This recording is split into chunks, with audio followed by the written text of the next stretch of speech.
स्वागत है। आज हम सॉफ्टवेयर टेस्टिंग की दुनिया में एक बहुत ज़रूरी चीज़ पर बात कर रहे हैं। सोचिए आप कोई वेब एप्लीकेशन टेस्ट कर रहे हैं और मतलब कुछ गड़बड़ हो जाती है।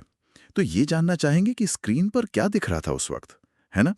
हमारे पास ना अमोल उदागरे, स्वेच्छा के, पूर्णिमा शर्मा और अनिरुद्ध गवाड़े की बातचीत के कुछ नोट्स हैं। उनकी शुरुआत हुई एक आम सी दिक्कत से, जार फाइल्स, वो जो कोड के बंडल होते हैं, उनको सेटअप करने से। पर जल्दी ही बात आ गई कि सिलेनियम से टेस्टिंग करते हुए स्क्रीनशॉट कैसे लें और फिर एक्सटेंड रिपोर्ट्स जैसे टूल से अच्छी डिटेल रिपोर्ट कैसे तैयार करें। हाँ बिल्कुल। देखिए, मकसद सिर्फ ये जानना नहीं होता कि टेस्ट पास हुआ या फेल। असल मुद्दा है कि क्यों फेल हुआ, ये समझना। और एक्सटेंड रिपोर्ट्स इसमें मदद करती हैं। वो डिटेल्ड लॉग्स के साथ विजुअल प्रूफ मतलब स्क्रीनशॉट भी देती हैं। तो आज हम यही समझने वाले हैं कि इन बढ़िया रिपोर्ट्स को सेटअप और इस्तेमाल कैसे करें, जैसा उन नोट्स में डिस्कस हुआ था। बढ़िया। तो शुरू कहाँ से करें? स्क्रीनशॉट लेने की बेसिक बात से। हाँ, वहीं से शुरू करते हैं। सेलेनियम में स्क्रीनशॉट लेने का मतलब एक तरीका बताया गया था। आपको पहले तो वो स्क्रीन कैप्चर करने के लिए सेलेनियम का इंटरफेस चाहिए होता है, टेक स्क्रीनशॉट। अच्छा। फिर उसे डेटा की तरह पाने के लिए get screenshot as method call करना होता है। हम्म। और आखिर में उसको एक असली इमेज फाइल में सेव करने के लिए एक हेल्पर लाइब्रेरी चाहिए होती है। हेल्पर लाइब्रेरी जैसे? जैसे अपाची कॉमन्स आयो, उसके लिए एक कॉमन डैश आयो जार फाइल लगती है। अच्छा, पर यहाँ एक दिक्कत आई थी ना। नोट्स में लिखा था कि हर नया स्क्रीनशॉट पुराने वाले को मतलब ओवरराइड कर रहा था।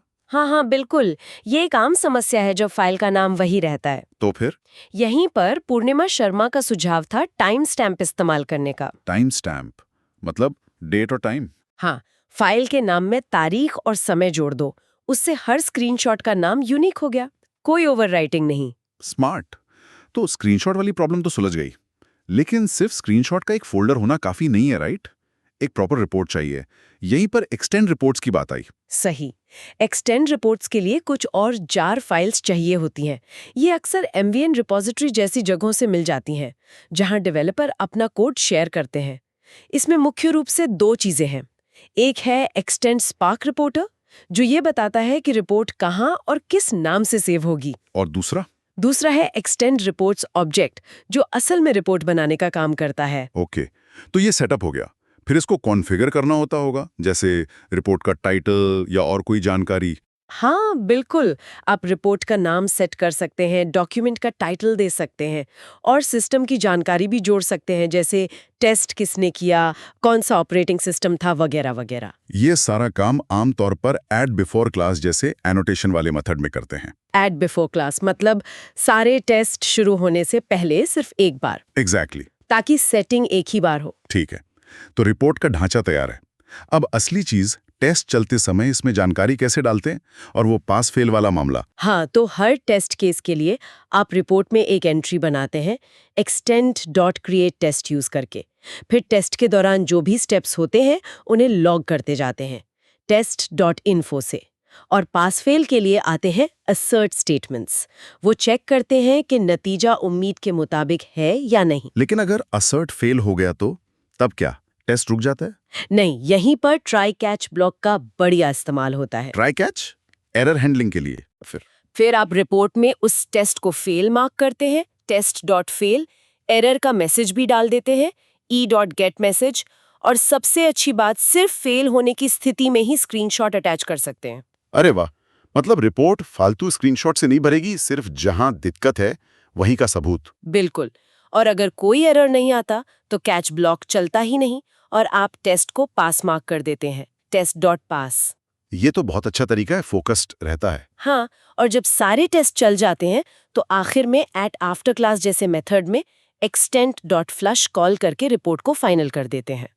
और नतीजा होता है एक डिटेल्ड HTML रिपोर्ट। हाँ, जिसमें हर टेस्ट का लॉग, उसका पास फेल स्टेटस, सिस्टम की जानकारी और एक डैशबोर्ड भी होता है जो सारे नतीजों का ओवरव्यू देता है। और नोट्स में था कि ये पूरा प्रोसेस कई टेस्ट केस पर लगाया गया था, जैसे गलत लॉगिन, खाली लॉगिन, और सबकी एक ही रिपोर्ट बनी।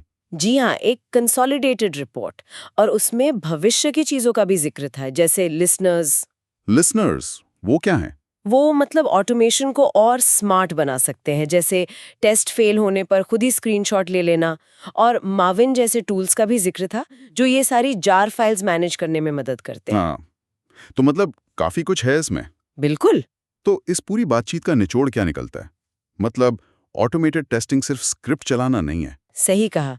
एक्सटेंट रिपोर्ट्स जैसे टूल इस्तेमाल करके आप ऐसी रिच रिपोर्ट्स बना सकते हैं जिनमें डिटेल्ड लॉग्स हों, पास फेल साफ पता चले और ज़रूरत पड़ने पर स्क्रीनशॉट जैसा विजुअल सबूत भी हो।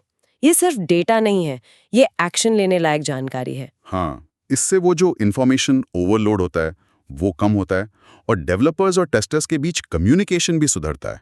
बिल्कुल। अब सोचने वाली बात यह है कि जब किसी फेलियर का इतना साफ विजुअल सबूत मिलना इतना आसान हो जाए, हम्म। तो क्या इससे डेव टीम्स के बग फिक्स करने और क्वालिटी सुधारने के तरीके पर असर पड़ेगा? क्या ये वाकई डेवलपर और टेस्टर के बीच जो एक गैप होता है उसे कम कर सकता है?